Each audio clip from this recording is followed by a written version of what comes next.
இது பேர் திருவை. சில பேர் சில இடத்துல எந்திரம்னு சொல்கிறாங்க. இதை பேரை நாங்கள்லாம் திருவைன்னு சொல்லுவோம். பயிறு, உளுந்து, மாவு வகையில் ஏதாச்சும் அரைச்சிக்கலாம். அந்த காலத்தில் இதுதான் மிஷினாக இருந்திருக்கு. மாவு அரைக்கிற மிஷினு இது தான். எங்கள் மாமியார்லாம் இதில் தான் அரைப்பாங்க. நான் இப்போ கொஞ்சம் கொஞ்சமாக குறைச்சிட்டேன். முக்கியமான வேலைகளை மட்டும் பார்த்துப்பேன்.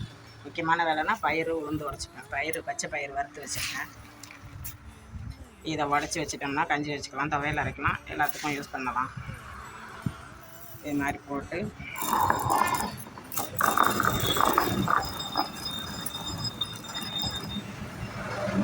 இப்படியே சுற்றினோம்னா நல்லா 2 உடஞ்சி வந்துடும்.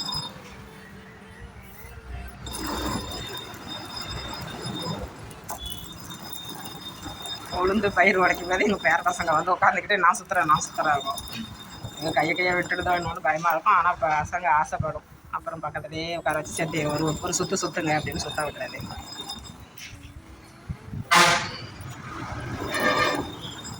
களிக்கு அரிசியை வறுத்து இதில் தான் உடைக்காது. மாவை அரைச்சிக்கிறது. கொஞ்சமாக போட்டால் மாவாகும், அதிகமாக போட்டால் மாவு. கொஞ்சமாக போட்டு மெதுவாக சுற்றினோம்னா மாவாகும்.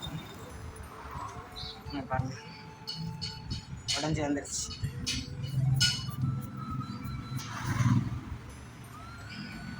குறைச்சி வச்சுக்கிட்டோம்னா இதை சுத்தம் பண்ணி மரத்தில் போட்டு குறைச்சி எடுத்து ரெடி பண்ணி வச்சுக்கிட்டோம்னா துவையல் அரைக்கலாம், பயிர் கஞ்சி வைக்கலாம். பச்சை பயிர் கஞ்சி ரொம்ப நல்லது.